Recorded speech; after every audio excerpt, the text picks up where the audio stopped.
Irmãos, graça e paz a todos. Estamos aqui para mais uma super dica de leitura para vocês. E essa obra, como toda obra que eu indico aqui para vocês, é maravilhosa, principalmente que o cunho dela é pentecostal. Quem escreveu essa obra foi Roger Stronda. Roger Stronda, que saiu agora o livro dele, já faz aí 2 meses, né?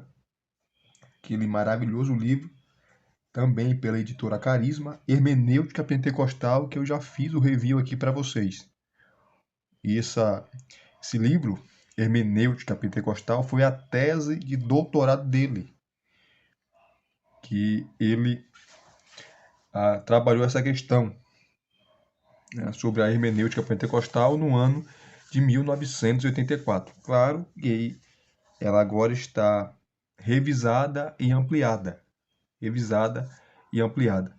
E Roger Stronda, ele é um grande teólogo e um dos principais teólogos pentecostais no mundo. No mundo. E a editora Carisma trouxe à tona as suas maravilhosas obras, publicando-as. Teologia Lucana sob exame, que ele vai analisar a teologia lucana, tá? O seu evangelho e Atos, que era um único livro, né? Depois foi dividido. Primeiro ele trata da biografia de Jesus, os relatos sobre Jesus, que Lucas, além de médico, era historiador e cristão também. Cristão. Então ele vai trabalhar a biografia de Lucas, a biografia de Jesus no seu evangelho, e depois vai trabalhar a história da igreja, os primeiros anos, as viagens missionárias, tá? Relatando ali em Atos dos Apóstolos. Então, é aqui que essa obra ganha um peso, né? Porque ele vai trabalhar de uma maneira bem didática, responsiva, coesa, coerente a teologia de Lucas, né? Ele vai examiná-la. Aqui ele fala experiências e modelos paradigmáticos em Lucas Atos. Em Lucas Atos. Então ele vai analisar, vai examinar a teologia lucana. E quem é Roger Stronda? Roger Stronda, ele é mestre em teologia pelo Regent College e doutor pelo Christian Bible College.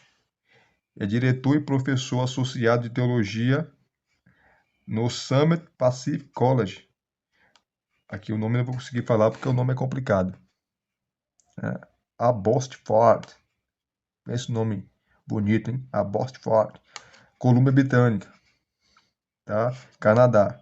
Roger também é autor de inúmeros artigos acadêmicos aí sucessivamente, né? Aqui tem as obras dele, tá? Que ele escreveu, e não só ele escreve, né? Mas ele dá aula, ele prega, né? Muitos conhecem só como escritor. E a ênfase dele é baseada a defender o pentecostalismo, inclusive o seu doutorado, a ênfase no seu doutorado em Novo Testamento foi sobre a teologia lucana. A teologia lucana. Então ele é especialista no Evangelho de Lucas e no livro de Atos. Tá certo? Essa obra aqui foi lançada em 2018, portanto aí já faz 3 anos, né? 3 anos que essa obra foi lançada.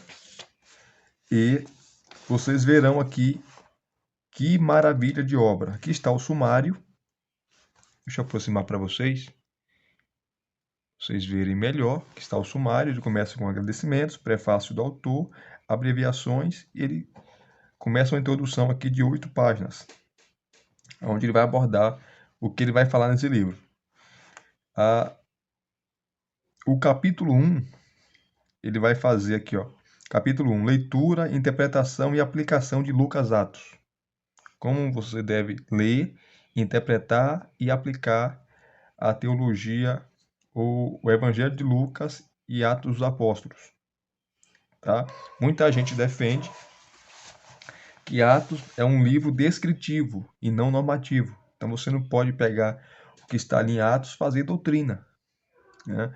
O Roger Stronda, ele vai discordar disso, porque Atos fala de doutrina. É claro que nem tudo você pode pegar ali, mas Atos tem a doutrina do Espírito Santo, a doutrina do Pai, a doutrina do Filho, a cristologia, né? O modelo para missões, né? Missiologia, você estuda tendo Atos a, como seu principal, a sua principal fonte, né? As estratégias para missões, né? As estratégias de Paulo, que Paulo só ia em grandes cidades, grandes centros, e ali o evangelho se espalhava, enfim. Então ele vai trabalhar aqui no capítulo 1 a leitura, a interpretação e aplicação de Lucas Atos. Aqui ele fala, ó, leitura de Lucas Atos, como se deve ler, a interpretação de Lucas Atos e a aplicação de Lucas Atos. É o capítulo 1. O capítulo 2 ele vai trabalhar Jesus, o grande profeta em palavras e obras, que ele vai trabalhar o evangelho de Lucas, né? Que Lucas traz Jesus aí como esse grande profeta, esse grande homem, né? Um Messias prometido, o Filho de Deus. Então, ele vai trabalhar essa questão aqui, ó. Então, Jesus, o profeta ungido, Jesus, o profeta escatológico, a narrativa da infância, a restauração da profecia, o ministério profético de Jesus.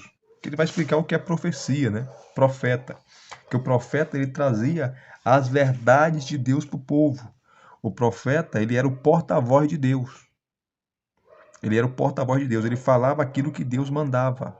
Logo, Jesus é tanto o Filho de Deus, como também o profeta enviado de Deus para pregar, para anunciar, para limpar a, a sujeira do povo, né? Se é que eu posso dizer assim, para trazer liberdade aos cativos, conforme Isaías fala. Enfim, então no capítulo 2 ele vai trabalhar Jesus aqui como esse grande profeta em palavras e obras no Evangelho de Lucas e também em Atos. Tá? No capítulo 3 ele vai trabalhar os discípulos, uma companhia de profetas batizados no Espírito Santo. Profeta aqui também é aquele que proclama, é aquele que fala, não só aquele que profetiza, né, ou revela algo. Não. Profeta é aquele que prega, aquele que expõe as verdades. São os porta-vozes, são os arautos do reino, são os embaixadores, os embaixadores do reino. Então aqui ele vai trabalhar no capítulo 3 os discípulos, né? Sempre aí no Evangelho de Lucas e no livro de Atos, fazendo paralelo entre os dois, né? Os discípulos, uma companhia de profetas batizados no Espírito Santo. Aqui ele vai trabalhar Atos, capítulo 1, do versículo 12 ao capítulo 2, versículo 41. Fazendo menção ao Pentecoste, quando o Espírito é derramado, né? Eles foram capacitados pelo Espírito para pregar e anunciar as boas novas. Aqui ele vai começar falando, ó, a teofania de Pentecostes, Teo, Deus, fania, aparições, né? A aparição de Deus, vamos dizer assim, no Pentecoste, que é o que significa teofania, a promessa de Pentecostes, inaugurando o ministério profético paradigmático, né, que começa ali o ministério profético da igreja, de anunciar, de pregar, né, as verdades do reino, as verdades do evangelho. Então ele trabalha isso aqui muito bem. No capítulo 4, ele vai trabalhar os atos da comunidade de profetas. Os atos da comunidade de profetas, que é a igreja agora, que é aquela que proclama, que recebe a autoridade de Deus para proclamar, assim como no Antigo Testamento os profetas recebiam a autoridade de Deus para profetizar. A igreja agora, tá? Por isso nós não temos mais profetas hoje. O ofício cessou. O último foi João. Né? Mas a igreja é a comunidade de profetas que anunciam, que verbalizam a palavra de Deus como ela é. Que no capítulo 4 ele vai trabalhar Atos, capítulo 2, no versículo 42 até o capítulo 6, versículo 7. Tá? Aí ele trabalha, a comunidade de profetas torna-se uma nação, a igreja, né? Características da comunidade profética. E por que a igreja agora é essa comunidade profética? Porque o Espírito está atuando nela. O Espírito está sobre ela, agindo nela, capacitando-a para pregar o Evangelho. Capítulo 5, os atos de 5 profetas carismáticos. Né? 5 profetas carismáticos. Ele vai usar muito essa terminologia aqui, profetas. Os atos de 5 profetas carismáticos. Ele pega aqui Atos capítulo 6, do versículo 8 até o capítulo 12, versículo 24. Aí ele fala de Estevão, diácono Estevão, os atos de Filipe, também era diácono, os atos de Barnabé, inclusive Barnabé é chamado de apóstolo, né? Não no sentido como os 12, mas no sentido daquele que foi enviado para uma missão, para a obra de Deus. Os atos de Ágabo, né? Profeta, os atos de Pedro, aqui termina, né? Em os atos de Pedro, porque o livro de Atos ele foca bastante em 2 personagens principais, Pedro e Paulo. Pedro e Paulo. E o capítulo 6, o capítulo 5, né? O capítulo 6 ele vai trabalhar os atos de Paulo, um profeta carismático, né? Que ele vai começar aqui no capítulo 12, versículo 25, até o capítulo 28, versículo 31, que é o último versículo de Atos, né? Aí Paulo, um apóstolo carismático, os atos de Paulo, Paulo e Pedro, as igrejas de Paulo, comunidades proféticas. Essas comunidades proféticas são as igrejas que Paulo plantou.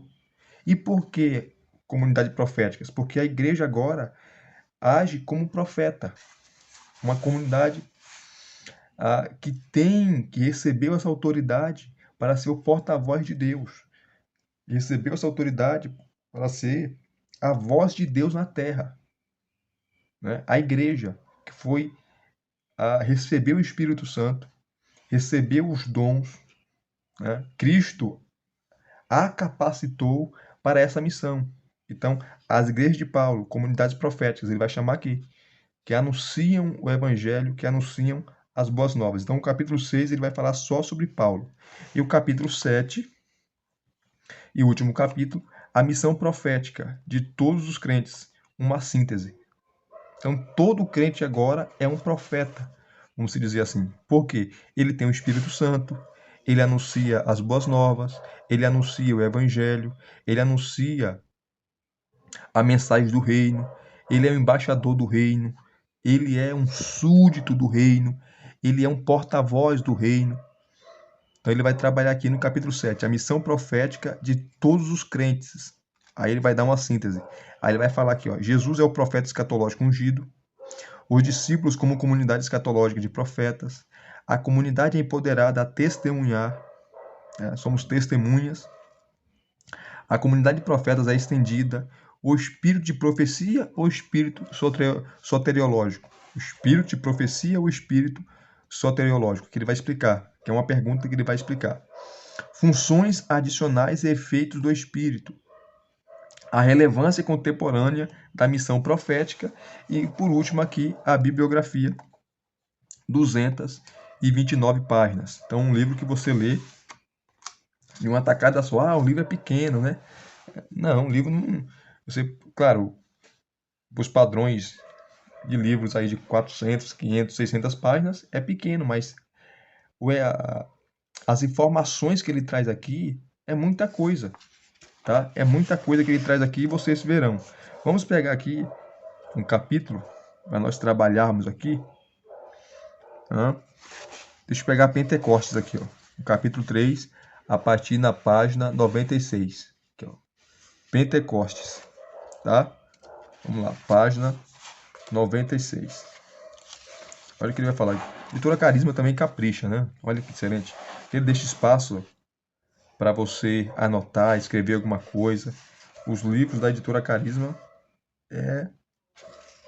ou são maravilhosos. Aqui é o capítulo 3. E aqui ele começa.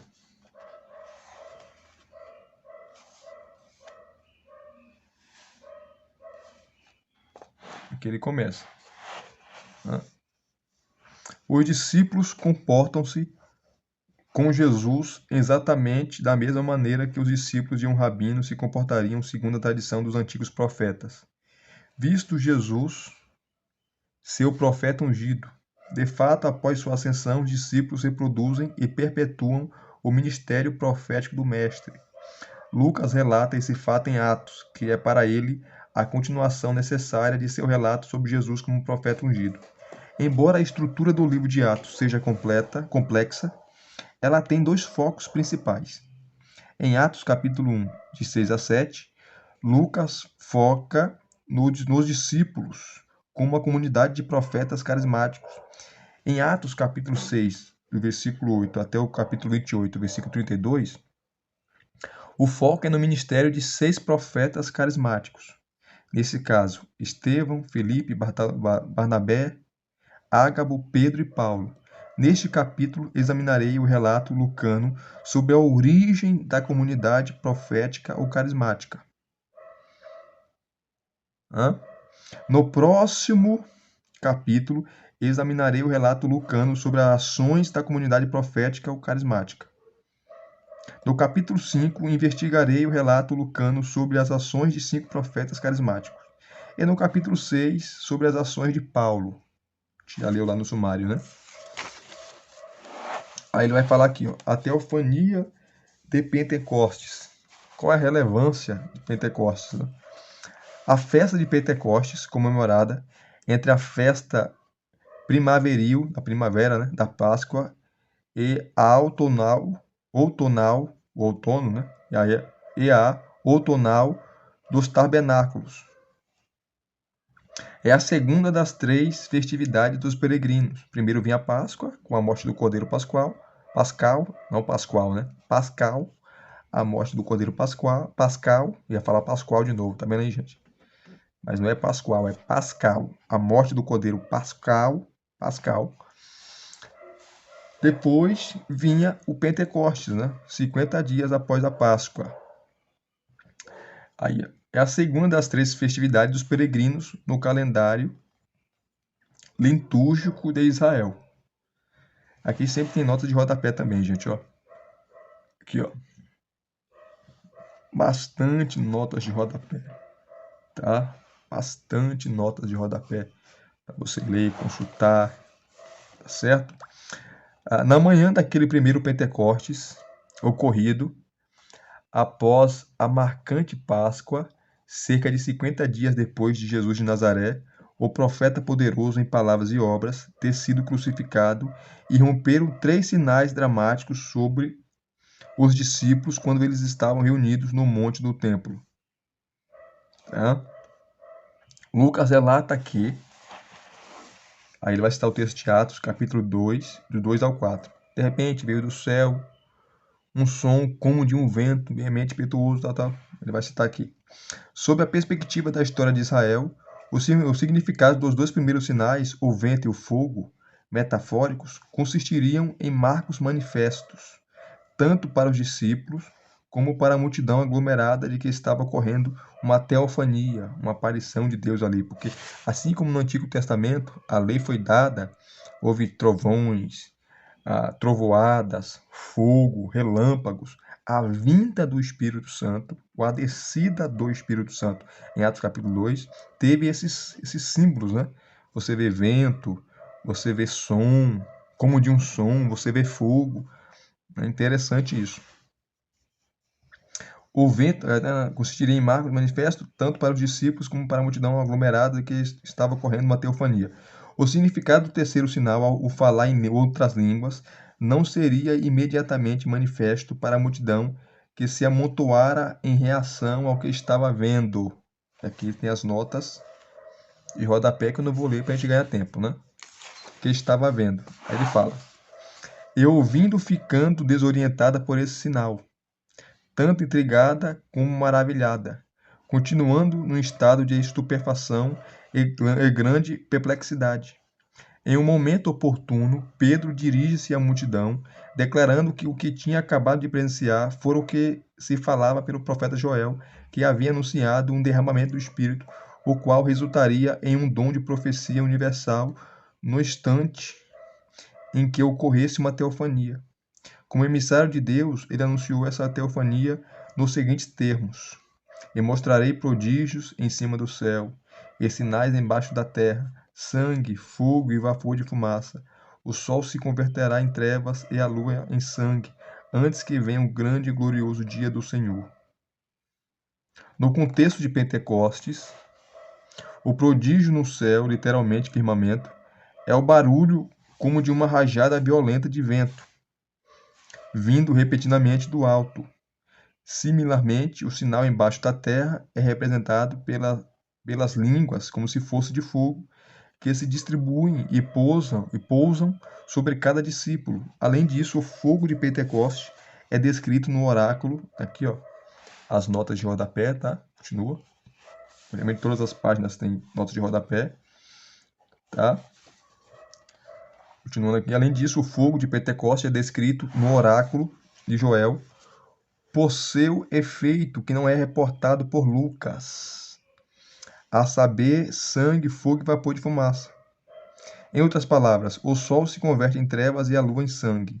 Assim, Joel anunciava uma cena com o sol matutino ao leste e os últimos vestígios da lua ao oeste, que, quando vistos por entre a não reportada, mas implícita coluna de fogo do Pentecoste, não somente escurecem essas luminárias celestiais, mas também a fazem para aparecer com uma coloração vermelho sangue aos presentes do monte do templo, que é uma linguagem profética de Oséias, né?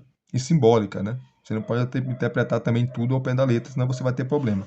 A teofania do monte do templo, nesse dia de Pentecostes, não é apenas a descrita na profecia de Joel, com uma exatidão impressionante, mas também reflete enormemente a maior teofania da história de Israel, ocorrida no Monte Sinai, quando Deus deu a tábua da lei e estabeleceu uma aliança com seu povo. Cerca de 3 meses antes do recebimento da lei, os israelitas tinham celebrado sua primeira Páscoa. Olha só que interessante, ele faz o paralelo lá com a entrega da lei, né? E Moisés os havia libertado do Egito, tendo trazido-os pelo Mar Vermelho. Moisés os lidera pelo imenso deserto com paradas em Sur, Elim, Elim, Sim e Refidim. Após concluírem essa caminhada dramática até o Monte Sinai, a montanha de Deus, Moisés prepara o povo para uma visitação divina, relatando a eles que no terceiro dia o Senhor descerá no Monte Sinai à vista do povo. Assim a narrativa descreve a teofania. Está em Êxodo, capítulo 19, versículo 16 a 18, que eu não vou ler para chegar a tempo. Tá? Então você vê, assim como aconteceu lá nos moldes, né? Lá na entrega da lei, né? Houve ali também Pentecostes, a vinda do Espírito, tá? O derramado do Espírito, enfim. Esse link que o Roger Stronda ele faz aqui. Essa teofania é mais do que uma grande e violenta exibição de fogos e artifício. Ela estabelece os israelitas como povo aliado de Deus, mais especificamente em termos mais apropriados para Israel como uma nação teocrática. Estabelece sua missão ou vocação. Israel será um reino de sacerdotes e uma nação santa.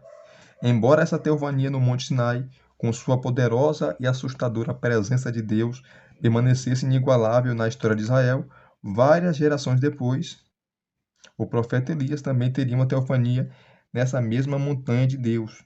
Tendo fugido de Jezabel, após vencer os profetas de Baal no Monte Carmelo, ele finalmente chegou a Horebe, a montanha de Deus.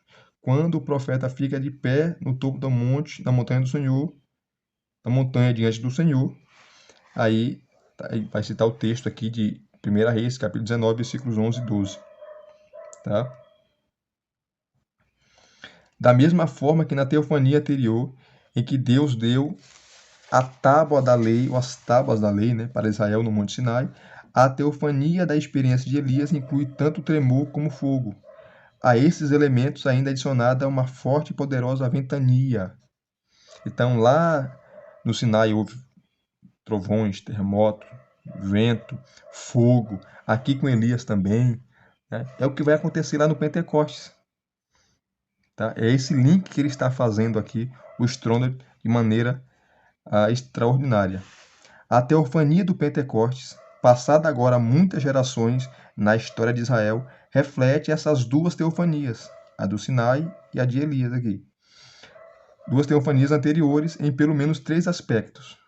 Primeiro, como as teofanias anteriores, ela ocorre na montanha de Deus, embora no caso de Pentecostes seja no monte do templo, ou seja, o Monte Sião. A outra montanha de Deus, segundo, como a teofania de quando Deus dá as tábuas da lei para Israel, ela segue o padrão. A Páscoa é celebrada há um intervalo de várias semanas, que acontece ali em Pentecostes, há dias específicos de preparação, a teofania em si acontece pela manhã. Olha que interessante. Aqui ele vai dar um pequeno quadro, né, dos eventos. O Monte Sinai e Pentecostes. Eventos. Páscoa. Monte Sinai, Êxodo capítulo 12, do 21 a 28. Intervalo de semanas. Tem Êxodo capítulo 19, versículo 1. 3 meses o intervalo. Aí fala em Pentecostes aqui, ó. Foi Páscoa também. Lucas capítulo 22, versículo de 1 a 28. Atos 1, 3. Aproximadamente aí 6 semanas e 40 dias. Tá? Dia de preparação. Aí ele faz esse paralelo entre os eventos, o Monte Sinai e o Pentecostes. Deixa eu correr aqui para o encerramento. Todavia, enquanto a teofania no Monte Sinai estabeleceu Israel como reino de sacerdotes, a do Pentecostes estabelece os discípulos como uma comunidade de profetas. Por conseguinte, a teofania no dia de Pentecostes combina os sinais dessas teofanias anteriores. O barulho do vento forte e violento ecoa o vento violento da experiência de Elias. O fogo ecoa o fogo das duas teofanias anteriores. A fumaça ecoa a fumaça de quando Deus apareceu no Monte Sinai diante de Israel na entrega da lei. Esses prodígios e sinais da teofania do Pentecostes, que ecoam a teofania do recebimento da lei no Monte Sinai, somente podem indicar que o que está acontecendo no Pentecostes não é apenas tão dramático, mas também tão significativo como ocorreu no Monte Sinai. Em outras palavras, a criação dos discípulos como uma comunidade de profetas é tão memorável como a criação anterior de Israel na condição de um reino de sacerdotes. Ou seja, no dia de Pentecostes e pela segunda vez na história de seu povo, Deus o está visitando em sua montanha sagrada e mediando uma nova vocação para ele, a profecia em vez do sacerdócio real. Que maravilha, né? Que maravilha. Não preciso nem explicar porque o texto é autoexplicativo. E aqui ele continua. Ele vai falar sobre a promessa de Pentecostes. Então, o que aconteceu lá no passado, no Sinai, o que aconteceu lá com Elias, tá? Está se repetindo aqui em Pentecostes, porque você vê os mesmos sinais, só que de forma diferente, né? Aqui a igreja é inaugurada. Agora, todo cristão é um profeta, aquele que anuncia as obras de Deus. Todo cristão agora é o sacerdote, conforme diz o livro de Hebreus, que ensina claramente o sacerdócio universal de todos os crentes, todos os santos, porque agora todos adentram ao Santo dos Santos, todos têm acesso a Deus. Não é só um grupo fechado de sacerdotes, de levitas, da tribo de Levi. Agora é para todos, a promessa é para todos, é abrangente, é universal. Então, é nisso, no capítulo 3, que o Stronda ele vai tratar. Então, é um livro maravilhoso, onde ele analisa, né, faz um exame detalhado da teologia de Lucas, tanto no seu evangelho como no livro de Atos. E se vocês gostaram de mais uma super dica de leitura, deixa aqui nos seus comentários, deixa o seu like, se inscreva no canal se você não é inscrito e acione o sininho para receberem todas as notificações quando chegar um novo vídeo. Graça e paz a todos vocês. Muito obrigado mais uma vez. Até os próximos vídeos e as próximas indicações.